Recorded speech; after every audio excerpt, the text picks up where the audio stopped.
when you hear a great governor that is a governor for America, that gives us a prescription to the T of what we need to do to save our party. You just heard him. Scott Walker is the governor for this country.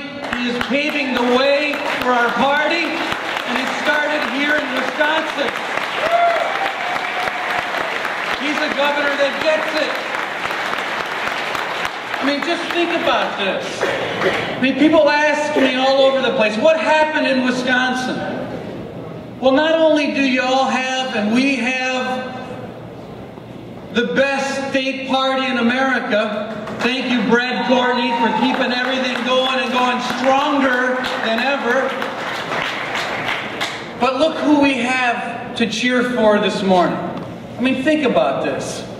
You had Jim Sensenbrenner, Reed Ribble, Sean Duffy, Ron Johnson, Paul Ryan, Scott Walker. We've got people that we can believe in, right? And that's what we need. You all remember this, I used to start every talk with a question. And the question was pretty simple. And the question was, what does this party need? This party needs people of their word that get elected and go do what they said that they were going to do when they were campaigning. I've got to tell you, it's an honor. It's an honor to be here with you all today, the greatest state in the Union, back in Wisconsin, where pork is actually something you put in bratwurst, not in a bill. And I want to thank, obviously, Brad, my buddies Steve, Mary, your National Committee people, your Lieutenant Governor, Rebecca, who's doing such a great job, J.B. Van Hollen, Scott Fitzgerald, my old college roommate, Robin Voss. We're blessed. You're all blessed to be in a state that gets it. I think Scott just said it really well. You're not debating whether or not you're going to have a tax cut or a tax increase. You're debating how big is the tax cut going to be.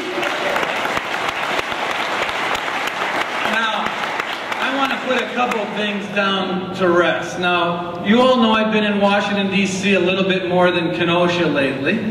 And I know some of you are a little concerned that I might be coming a little bit too establishment.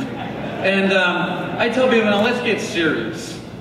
A guy named Reince Priebus from Kenosha can't possibly be the establishment. God help us if that's the case.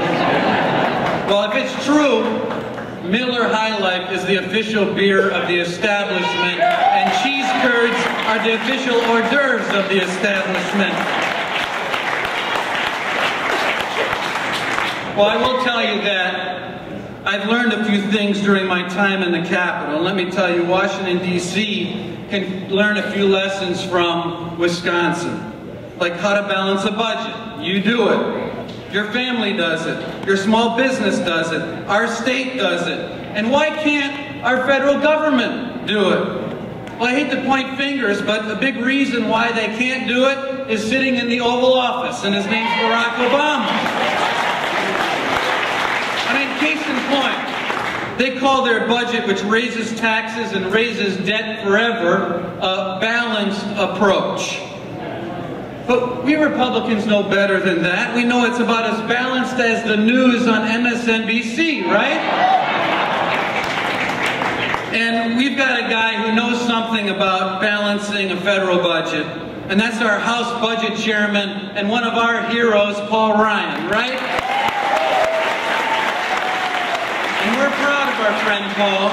And by the way, we should all be proud of how honorably he served as our vice presidential nominee across the country. Thank you, Paul Ryan. And thank you for showing how Vice President Joe Biden, how a real vice president should act out on the campaign trail. I want to talk to you a little bit about what we're doing in our party. We've got two worlds that we live in. We've got a world in the midterm elections where you have a party and you have candidates and people like Scott Walker, Rick Snyder, John Kasich, Corbett, all across the Midwest. State Senate races, state assembly races, governor races. And we're winning just about everywhere. Almost everything. Except we get into this presidential election cycle. And if we're being honest, we haven't won a decisive presidential race in 24 years. So what's going on? I want to talk to you about that. For one thing, we've got to end this red state, blue state analysis that we enter into in this country. Because being a blue state, as we know, is not a permanent diagnosis. So we're ending that analysis. Look back, just look back at some point today and just refresh your memory. Google the 1988 electoral map. And what you'll see there are red states like California, Colorado, Michigan, Pennsylvania, the entire Northeast, Vermont, New Hampshire, Connecticut, Maryland, New Jersey, Delaware, all red. And where'd it go? Now what do we have? We've entered into this 8-state carnival game. And the game is, you hit every state in the bullseye, and if you miss one, you just lost the game. Well, that is a game to nowhere. We have to grow this party. And let me just tell you a little bit so that we can put some of, at least a little bit of the chatter in perspective. I want to tell you about what the plans are for the RNC and for our party here in Wisconsin and across the country. When we talk about the growth and opportunity plan, you know what we're talking about? We're talking about being a permanent party. A party that understands that we're in permanent politics all the time. We've got to end this idea that we can operate 5-month parachute campaigns and drop in the cities and states and expect to have the results, because guess what? We're not running against John Kerry and Al Gore anymore. The other side is engaged in a permanent, across-the-board campaign that started 5 years ago and never ended. So when I'm Ryan, we don't use Reince too much from the Victory Center because we get caught up in the name, but let's just say I'm making my calls in the Victory Center. And in the Victory Center in Milwaukee, I ask 5 questions, and after 5 questions I figure out that, well, Brad here is he's worried about spending. A few questions later we figure out that Brad's supporting Mitt Romney. A few questions later we figure out that Brad's a 7 out of 10 for Mitt Romney on spending. So what do? Send Brad a few flyers about spending, make a few calls, get him out to vote on election day. Now here's what the other side has done. 3.5 years ago, they hired 12 people that were assigned the 6-block radius that Brad Courtney lives in. And guess what? They grew up there too. And they're being paid around the clock. Now, they'll coordinate with their voter registration drives every summer. They'll bring in a band here and there. They might have a pizza party. And at the end, they'll bring in a few VIPs too. And they'll get to know these voters. And they're given a list. And the list says, you see these 800 people here? Here are the ones that vote. Here are the ones that don't. Here are the ones that could if you get to them. But you're going to get to know these voters. And then a few blocks down from there, there's another 12. And a few blocks later, there's another 12. We are building out at the national level, from coast to coast, hundreds and hundreds of people that are starting now across America. In South Florida, and in Cleveland, and in Texas, and in Wisconsin. We are becoming a granular coast-to-coast operation that will go toe-to-toe and surpass our opponents, but it's got to start now. The next thing we're doing, The next thing we're doing is we're engaging on the ground in marketing and branding. When's the last time you've seen a flyer that said, I'm a Republican because? You don't see it. Why not? Why don't we tell people what upward mobility means? What does freedom mean? What does balancing a budget mean? We have to market and brand who we are. Mitt Romney received, get this, Mitt Romney received the most votes of any Republican in the history of the state of Wisconsin. But guess what? It wasn't enough. We have to go out there and talk to people and sign people up and do the work over years if we're going to be able to cash in on Election Day. That's what we're talking about. Our digital and data scraping effort. It's a multi-million dollar operation, and only the RNC is able to do it under our campaign finance laws. Let me talk to you a little bit about our primary, because there's been quite a bit of chatter about it. I happen to think that our primary system is a disaster. And let me tell you why. The idea of a 23 debate traveling circus among moderators who are in the business of creating news at the expense of our candidates and our party is going to end. No more.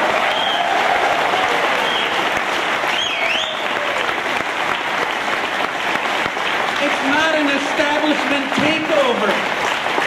We've got to end this. We can't have this anymore. We can't have George Stephanopoulos deposing the Republican nominees for president. It's not an establishment takeover. It's using your head. The convention. Some people might say, look, it's got some good ideas, but I don't know. I'm not sure about this guy named Reince Priebus from Kenosha. Some of you might say, well, the bigger problem is that Mitt Romney didn't defend himself. And over the summer, we had months of just taking incoming. Here's the problem. And this is a little bit about campaign finance, but I want you to know why it's important and why I'm telling you this. When Mitt Romney or any Republican nominee is out of primary money, you all know there are two buckets of money that these candidates raise. There's primary money and there's general money. And once you run out of that primary money, you can't spend the general money until you get nominated at the convention. So if you're out of money over the summer and you can't get to your general money until August, guess what? You are that proverbial duck on a pond. So when I talk about taking the convention from August to the end of June, it's not an establishment takeover. It's protecting our party, our candidates, and ultimately the future of the United States of America.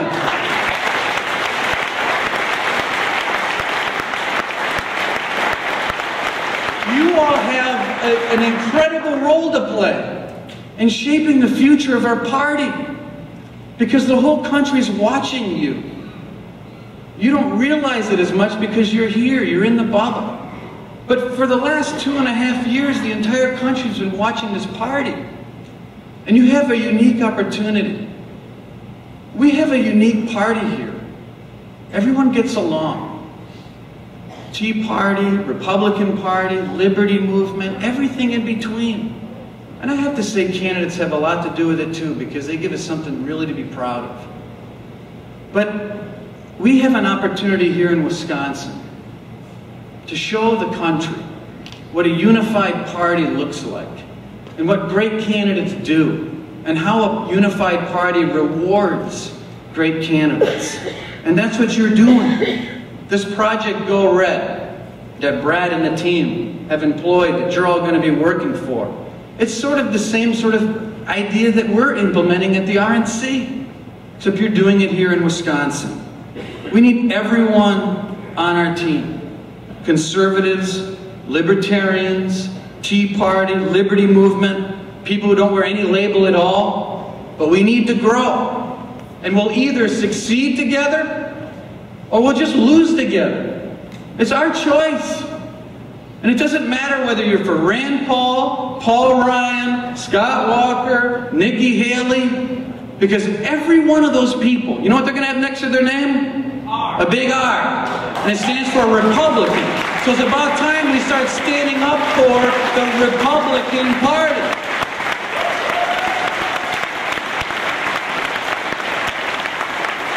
Because there's only one party.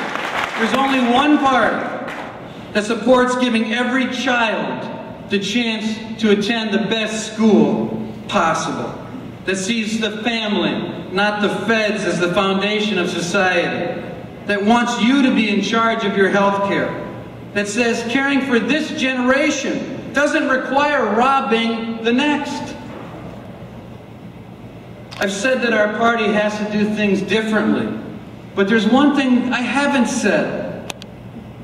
And what I haven't said is that we can't and won't change our principles.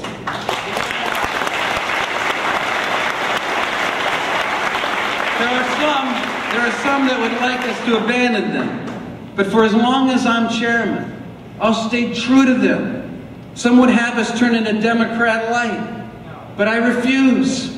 Our principles aren't rusty ideas in some old book. They're ever-fresh, revolutionary ideas. They're the roadmap for American renewal and a new interconnected world. So we won't waver on our principles. But we won't tell people that they can't join us here for this weekend either. We believe that our 80% friend does not make our 20% enemy. And if you believe that individuals make better decisions than bureaucrats, then you should be part of this party. And that is our message across the country. I want to tell you a little story as I wrap up. One of the more difficult things, obviously, after losing in November, is just coming back and just saying thank you. We appreciated everything that you did. We left it all out on the field. And I had a meeting that was a little bit difficult, but I think you can all relate to this, whether it be as in politics as some of you are, on a more regular basis, or even in business. But I went to go see a person that gave a lot of time and money to this party. And this person, he doesn't mind me saying this, he's a big guy, he's a fairly straight talker, and he can be pretty tough. And I knew it wasn't going to be easy. So I walked into this meeting, and it was in December, and I was thinking about, you know, running again and getting all of the RNC business straight, and what's the next 2 and 4 years going to look like. And I sat down. And I started in, I was telling them all my ideas. And after a few minutes, you can imagine, as you've been through this in life, someone basically said, hang on, time out, hang on. Here's the thing. You're young, and he did say this, you're smart, that's questionable. But he did say, he said, you're young, you're smart. If you want a job here, I promise you, I'll hire you next week down the hallway. I'll give you a job. But if you're not going to be big, and you're not going to be bold, then don't waste your time. Don't waste your kids' time. Don't waste your wife's time. Don't waste your life. We've got to be big and bold in this party. And that means taking some stands on some things like these debates and this convention and growing a party now with hundreds of people across the country and taking big steps that we've never seen before. My pledge to you, and what I want you to pledge to all of us together, is that we're going to take the next 2 and 4 years and we're going to be big and bold. Because we're not just talking about our party anymore. We're talking about the future of this country. That's where our hearts are, that's where my head's at, and that's my commitment to everybody here. You helped make all of this happen in Wisconsin. And in part, you're helping launch the new Republican Party for America. So with that, that's my promise to you, and I think that'd be our promise together this weekend. God bless you, appreciate you, see you soon.